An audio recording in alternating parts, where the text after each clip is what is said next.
Hello everyone, hope you all are doing good. Welcome to Toronto Diaries. Today we are going to talk about one of the biggest question that everyone has, that is ये Canada का visa reject क्यों होता है? ऐसा क्या reason है कि Canada वाले वीज़ा को रिजेक्ट कर देते हैं या ऐसा हम क्या करें अपनी प्रोफाइल में कि हमारा वीज़ा एक्सेप्ट हो जाए? So stay tuned with me. Today I'm going to talk about the main reason for visa rejection.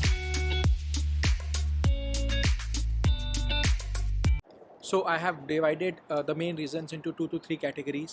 The first category is Canada. कि आपको ऐसे कौन से डॉक्यूमेंट्स देने हैं जो ये प्रूव करे कि कनाडा में आप ओवरस्टे नहीं करेंगे या कनाडा के लिए आप एलिजिबल हैं.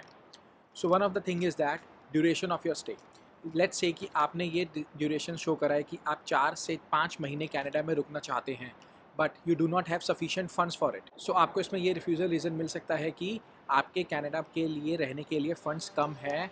So that could be one of the reason. So it's better कि आप अपना शॉर्ट ट्रिप शो करें, शो देम कि आप 15 to 20 डेज़ या 1 मंथ के लिए रहना चाहते हैं and then you are going to go back.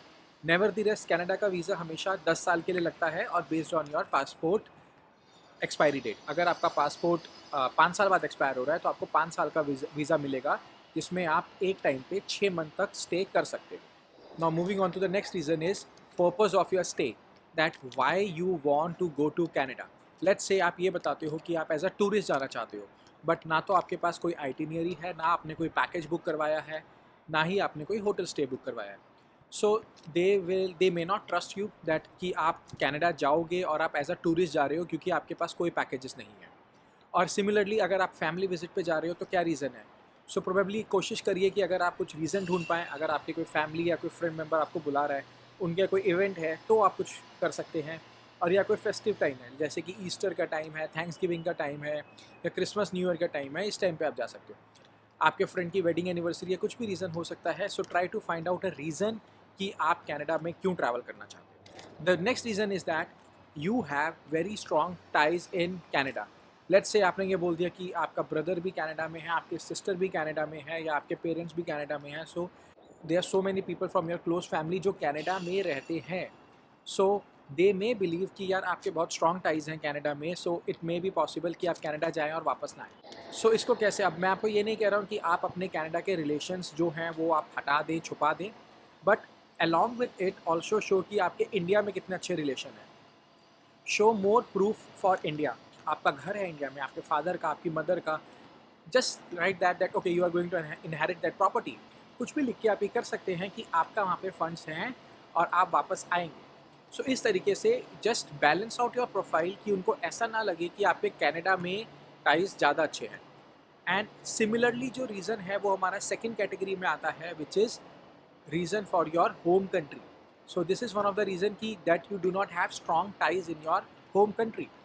सो वही है, कनाडा में स्ट्रॉन्ग टाइज हैं या होम कंट्री में स्ट्रॉन्ग टाइज नहीं है. So basically what they want to see is that once your stay is over, you want to go for 15 days, 20 days, 1 month, 2 months, you are coming back to your home country.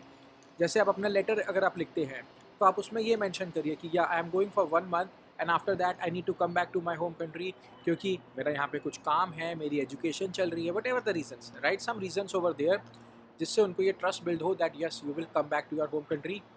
Put in all the documents possible, like if you have any insurance, put that. If you have any vehicle, put that. या घर हैं आपके पास, आपके family के पास कोई home है, कुछ है, आप स्टूडेंट हैं तो आप अपनी वो डिटेल दे सकते हैं. आप जॉब कर रहे हैं तो आप अपने एम्प्लॉयर से एनओसी ले सकते हैं. मेक श्योर ये बहुत बड़ा वीज़ा का रिजेक्शन रीज़न होता है कि you do not have strong ties. So make sure you show very good strong ties to your home country. Now the next reason is that lack of adequate opportunities. Immediately आपने graduation करी है, now you are putting in a visitor visa application. So they may think that you do not have many opportunities in your home country. So try to show it. आप ऐसा भी कुछ दिखा सकते हैं कि ठीक है आप जॉब्स के लिए अप्लाई कर रहे हो but you want to take a break. आपकी स्टडीज़ अभी कंप्लीट हुई है and before applying for a job you want to take a break for 15-20 days and visit outside and your family is in Canada. तो आप उनको visit करना चाहते हो तो आप अपना जो लेटर ऑफ इंटेंट देते हैं कि हाँ मैं कनाडा आना चाहता हूँ, या जो आप कवर लेटर अपना बनाते हैं एडिशनल डॉक्यूमेंट्स पे टॉप पे लगाने के लिए, तो उसमें आप डेफिनेटली मेंशन करिए ऐसा कुछ जिससे ये लगे कि yes you have plan to return back to your country. कोई ब्लैंक बिना कवर लेटर के कभी भी आप अपनी प्रोफाइल सबमिट ना करें.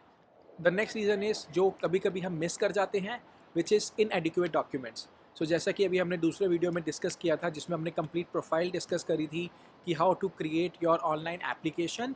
सो उसमें हमने कुछ डॉक्यूमेंट्स भी डिस्कस करे थे। सो जब आप कनाडा की वेबसाइट canada.ca की वेबसाइट पे जाते हैं, सो वहाँ पे आपको कुछ डॉक्यूमेंट्स मिलते हैं कि जो जो डॉक्यूमेंट्स मैंडेटरी हैं और ऑप्शनल हैं। So make sure mandatory documents तो आप सारे ही लगाएं, apart from that also put in some optional documents if possible. कुछ लोगों का ये मानना है कि we should only put necessary documents और जो ऑप्शनल हैं उन्हें नहीं लगाना चाहिए, क्योंकि जितने ज़्यादा डॉक्यूमेंट्स होंगे उतना ही चांसेस है कि उनको कुछ आपकी प्रोफाइल में मिलेगा। But I would say based on my prior experience and जितने भी मैंने अपने फ्रेंड्स से इधर उधर बात करी है, इट्स बेटर कि आपके पास जितने ज़्यादा से ज़्यादा डॉक्यूमेंट्स हैं आप वो डॉक्यूमेंट्स लगाएं, ताकि उनको आपकी प्रोफाइल स्ट्रॉन्ग लगे, उनको लगे कि आपने इस पर वर्क किया है, you have spend some time on it, आपने अपने फाइनेंशियल डॉक्यूमेंट्स, आपने एसेट्स के डॉक्यूमेंट्स सारे दिए हैं। The last reason that I want to talk about which is not related to you being going to Canada और your home ties is lack of travel history. So अगर आपने कहीं पे ट्रैवल नहीं किया है तो उनको ऐसा लगता है कि शायद आप कनाडा आएँ और यहीं रह जाएँ। सो अगर आपकी कोई भी ट्रैवल हिस्ट्री है, if you have travel outside India, it is very good.